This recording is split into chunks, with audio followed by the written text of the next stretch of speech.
War 2 bus next level ఉంటుందని చెప్పొచ్చు.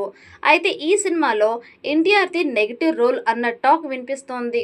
తారక్ రోల్ని పర్ఫెక్ట్గా చూపించగలిగితే మాత్రం నార్త్ సైడ్ ఏమో కానీ సౌత్లో ముఖ్యంగా తెలుగులో సినిమా రిజల్ట్ వేరే లెవెల్లో ఉంటుంది. టీ సిరీస్ నిర్మిస్తున్న వార్ 2 సినిమాను ఆగస్టు 14న రిలీజ్ లాక్ చేశారు. ఈ సినిమాలో కియారా ఆద్వానీ హీరోయిన్గా నటిస్తోంది. వార్ 2 ప్రమోషన్స్ని నార్త్ సైడ్కి ఈక్వల్గా సౌత్ ప్రమోషన్స్కి రెడీ అవుతున్నారు. ఎన్టీఆర్ ఉన్నాడు కాబట్టి తెలుగులో వార్ 2కి మంచి ఓపెనింగ్స్ వచ్చే అవకాశాలు ఉన్నాయి. మరి వార్ 2 మేకర్స్ ప్లాన్ ఏంటన్నది చూడాలి. త్రిబులర్లో భీమ్ పాత్రలో ఎన్టీఆర్ నార్త్ ఆడియన్స్ని అలరించాడు. వార్ 2తో స్ట్రైట్ సినిమాతో అక్కడ మెప్పు పొందాలని చూస్తున్నాడు. మరి ఈ మెగా మాస్ యాక్షన్ మూవీ ఎలాంటి ఫలితాన్ని అందుకుంటుందో చూడాలి. ఈ వీడియో మీకు నచ్చినట్టయితే లైక్ చేయండి, షేర్ చేయండి. మరిన్ని అప్డేట్ కోసం మన ఛానల్ని సబ్స్క్రైబ్ చేసుకోండి. ఈ వీడియోపై మీ అభిప్రాయాన్ని కామెంట్ బాక్స్లో కామెంట్ చేయండి. నోటిఫికేషన్ కోసం పక్కనే ఉన్న గంట సింబల్ని గంటగా నొక్కండి.